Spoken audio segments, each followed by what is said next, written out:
Ngibingelele bafowethu nodadewethu, bafowethu. Ngiyashayisana nje nale ndaba. Cela mawungaka-like ongilayikhele, mawungenankinga ungifolo bafowethu, nangu-ke umfana omncane nje lapha kweMpufana, okuthiwa uXolani Khosa. Uneminyaka nje engama22, oku-22 years-ke loyo. Lo mfana-ke lona ngicabanga ukuthi nike nabona-ke esayina inkontileka ney'mpufana qala nje isizini. Qala isizini umfana ukwasayina nje inkontileka ney'mpufana. Njengoba benazi lo mfana ukwabolekiswa le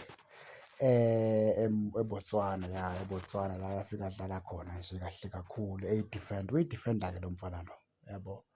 So njengoba ebolekiswe lena-ke usephinde wabolekiswa-ke futhi.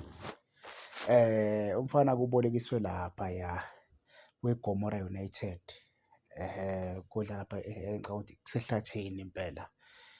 Uzodlala khona umfana. Sithembe ukuthi umfana wethu uzokwenza kahle. Njengoba enze kahle eBotswana. Ngicabanga ukuthi azange zibe khona iy'nkulumo, udlale nje kahle kakhulu. Ngicabanga ukuthi-ke iy'mpufana zenza iphutha lapha ngokumhambisa kumfana. Izathu esingenza ngisho njalo ukuthi zenze iphutha iy'mpufana, yingoba asinawo ama-defender amaningi njengoba uMsimane kusolakala ukuthi kungenzeka ahambe.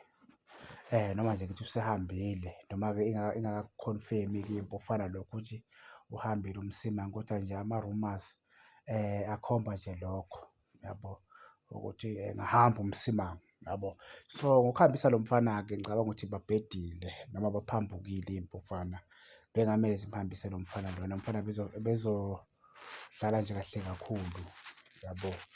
Bezodlala kahle kakhulu nale team ekhona njengamanje, yabona. So bevele nje umfana bemyeke nje, yabo, ngoba ngicabanga ukuthi ama-defender esinawo le sizini awekho maningi, yabo, awekho maningi. Uma bezodedela vele uMsimane ngeke sisaba nama-defender amaningi.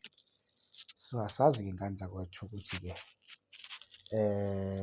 siyomisa kanjani lapha emuva, ngoba umfana lo kuthiwa bamshaya ngeloni uyoze abuye ngo-2028. I-long term loan. So shuthi uzobuya umfana esenabo-24 lapho, yabo. Ngicabanga ukuthi kuzobuye eseqinile-ke eseyindodanyana impela, yabo. So eish, kuhle kubi iy'ngane zakwethu, kuhle kubi iy'ngane zakwethu, kodwa ayikho-ke into esiyoyenza. Ayikho into esiyoyenza. Silindeni-ke namhlanje siyadlala iy'ngane zakwethu ngo-8 siyadlala neKruger United. Ngicabanga ukuthi kuzoba igemu enzima kakhulu-ke leyo.